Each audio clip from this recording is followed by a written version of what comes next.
छत्तीसगढ़ के बस मालिकों ने लॉकडाउन की गाइडलाइन के मुताबिक बस चलाने से इनकार कर दिया। बस मालिकों का कहना है कि गाइडलाइन में एक लाइन में एक सवारी बैठाने का निर्देश दिया है और ऐसे में बस चला पाना नामुमकिन है। छत्तीसगढ़ यातायात महासंघ का कहना है कि बसों में 65% सवारी बैठाने पर खर्च निकलता है। ऐसे में क्षमता से आधी सवारी अगर बैठाई जाएंगी तो जेब से पैसा लगाना पड़ेगा। गाइडलाइन के अनुसार बस चलाने के लिए बस मालिकों ने सरकार से कुछ राहतों की मांग की है। 6 महीने का टैक्स माफ़ करने, बीमे की अवधि 6 माह बढ़ाने, बैंक और फाइनेंस कंपनी की किश्तों को 6 माह आगे बढ़ाने और किसी तरह का ब्याज न लेने, 1 साल तक टैक्स में छूट, इंश्योरेंस को 6 महीने आगे बढ़ा देना, डीजल पर वैट कम करना, ये सारी मांगें इसमें शामिल हैं। बस मालिकों की मांग पर वरिष्ठ मंत्री ताम्रध्वज साहू ने कहा कि पहले बस चलाना शुरू करें, इसके बाद मांगों पर विचार किया जाएगा। प्रदेश की करीब 12,000 बसें पिछले 2.5 महीने से लॉकडाउन में खड़ी हैं।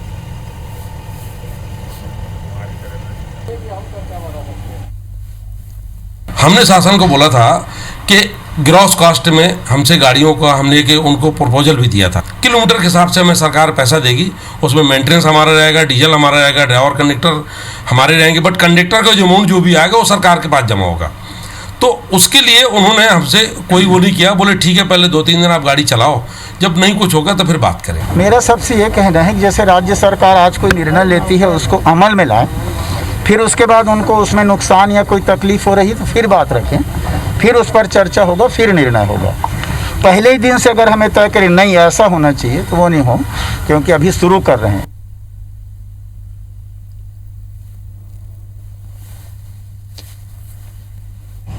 तो बस मालिकों ने रियायतें मांगी हैं और बस मालिकों का साफ कहना है कि जब तक 65% बस ना भरी हो तब तक उसे चलाने का खर्च नहीं निकल पाता। ऐसे में जो तय गाइडलाइन है कि आप आधी क्षमता में बसों को भरकर चलाएं, ये बस मालिकों के मुताबिक नुकसान का सबब होगा और इसीलिए उन्होंने कई सारी मांगें इसमें रखी हैं। सवारी बैठाने को लेकर जो नई गाइडलाइन है उसके मुताबिक बस चलाने में असमर्थता जताई। सरकार का कहना है कि पहले बस चलाना शुरू करें, इसके बाद में बातचीत होगी।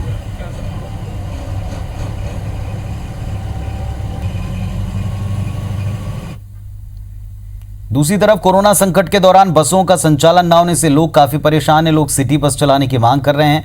2 तस्वीरें आपको दिखाएंगे। पहली तस्वीर जगदलपुर की, जहां लंबे समय से बंद पड़ी सिटी बसों को चलाने की लोग मांग कर रहे हैं। गाड़ियां निगम में खड़ी हैं लेकिन इसका टेंडर नहीं किया जा रहा। निजी बस ऑपरेटर्स ने मुनाफा नहीं होने की बात कहते हुए बसें चलाने से इनकार कर दिया। ऐसे में सिटी बस चलती हैं तो लोगों को राहत मिल सकती है। दूसरी तस्वीर बिलासपुर की है, वहां भी बसों का संचालन शुरू नहीं हो सका है। नए नियमों में ढील देने की मांग पर ऑपरेटर अड़े हैं। बस ऑपरेटर्स की मांग है कि सरकार ग्रॉस कॉस्ट के साथ बस संचालन की अनुमति दे। प्रति किलोमीटर के हिसाब से सरकार बस का खर्च वहन करे ताकि बस ऑपरेटर को नुकसान ना हो, यात्रियों को सुविधा मिल सके।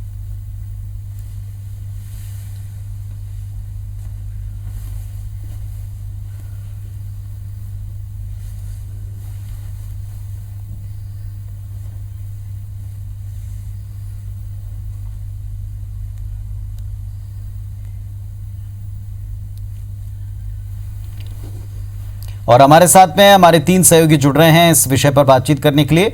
नरेश मिश्रा जगदलपुर जुड़े हैं, राजेश मिश्रा रायपुर जुड़े हैं और जितेंद्र जुड़े हैं बिलासपुर से। शुरुआत करते हैं राजधानी रायपुर से। राजेश, जैसा बताया जा रहा है कि बस ऑपरेटर्स की साफ तौर पर ये मांग है, बल्कि एक तरह से अल्टीमेटम है कि जब तक वो 50% का रूल है या तो सरकार रियायतें दे या 50% का रूल शायद हटाए। कोई सहमति बनती दिख रही है क्योंकि सरकार कह रही पहले बस चलाएं फिर देखेंगे।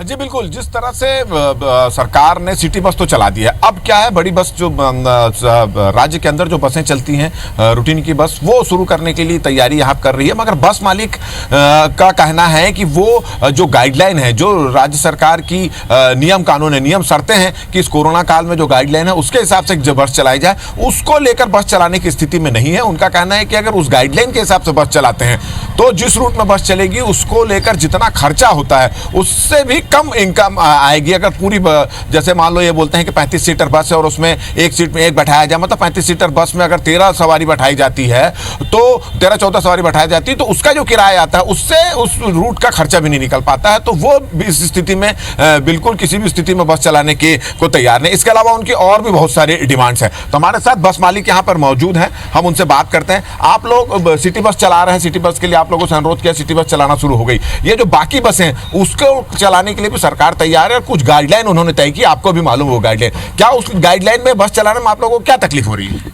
देखिए, 19 मार्च से हमारी बसों को जो बंद किया गया था, बंद करने के बाद अभी तक तो हमारे पास कोई आदेश आया नहीं है, बट हमने सुना है कि सरकार चलाने को उसमें है। अगर सरकार उस गाइडलाइन के हिसाब से हमारी बसों को संचालन करवाते हैं तो हमारी स्थिति ये हो जाएगी कि हम न टैक्स भर पाएंगे, न किस्त पड़ा पाएंगे और डीजल का भी पैसा प्रतिदिन हमें जेब से देना पड़ेगा।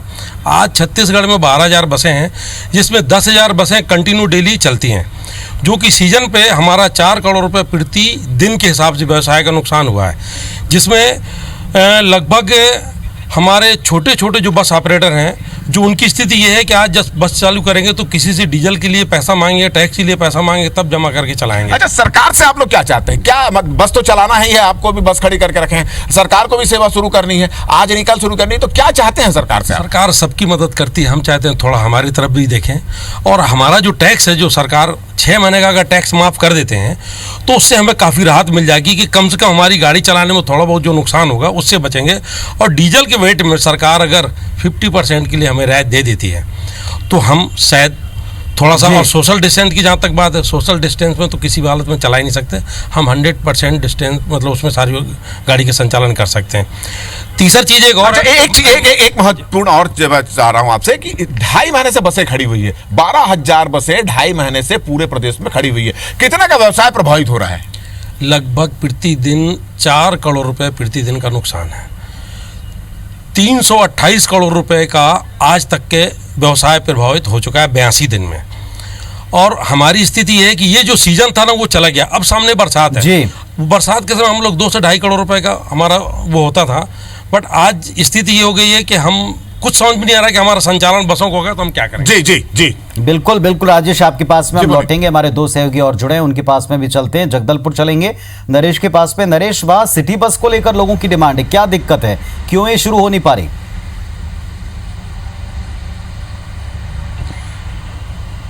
देखिए, बस्तर पहले से ही ग्रीन जोन में था और बस्तर में आप देखिए पुनीत, तो यहाँ परिवहन के लिए बसों के अलावा दूसरे कोई माध्यम नहीं है। तो यहाँ तक कि अगर छोटे छोटे ब्लॉक की भी जो दूरियाँ हैं वो काफ़ी ज़्यादा हैं।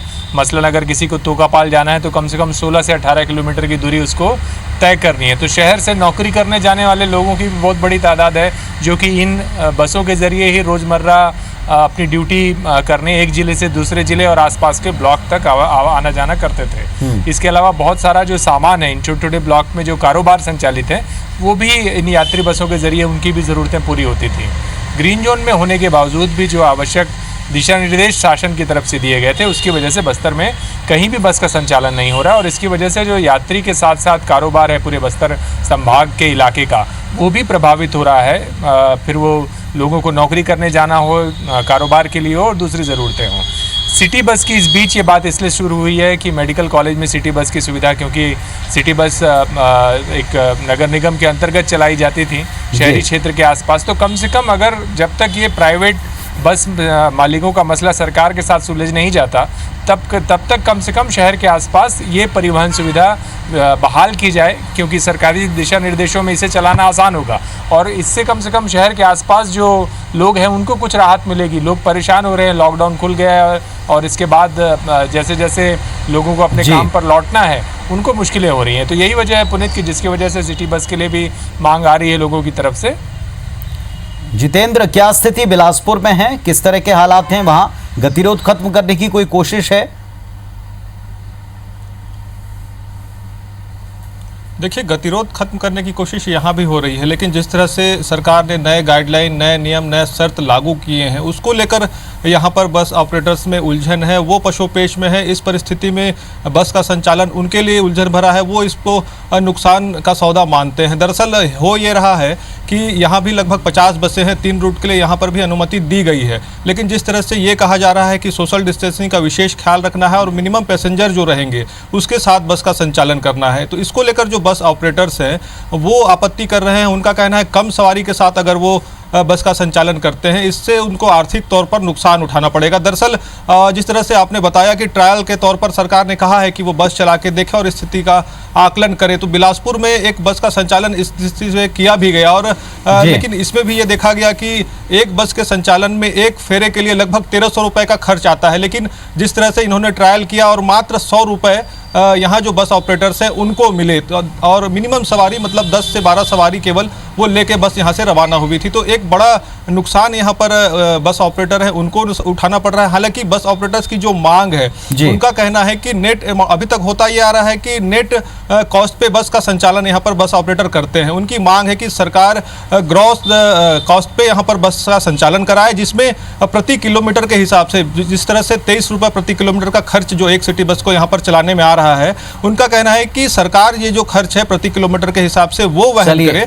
उसके बाद जो बस के जो अन्य खर्चे हैं, बस का मेंटेनेंस का हो या फिर बस का स्टाफ का खर्चा हो, वो बस ऑपरेटर वहन करने के लिए तैयार है, लेकिन ग्रॉस जो कॉस्ट है उस पर सरकार निर्णय ले और ग्रॉस कॉस्ट के तहत चलाने की समस्या काफी व्यवहारिक है, प्रैक्टिकल है। जैसा आप बता रहे हैं जितेंद्र की यहाँ एक बस को चलाकर देखा भी गया और आवश्यकता है कि बैठाकर बात की जाए और कोई रास्ता निकाला जाए, क्योंकि अगर नियमों का पालन नहीं करेंगे तो कोरोना का खतरा बढ़ जाएगा और उससे सबको समस्या होगी और फिर लंबा लॉकडाउन लगाना पड़ेगा। और अगर नियमों का पालन करते हुए बस चलाते हैं तो इसमें असहमति है। बहुत शुक्रिया आप तीनों का जुड़ने के लिए और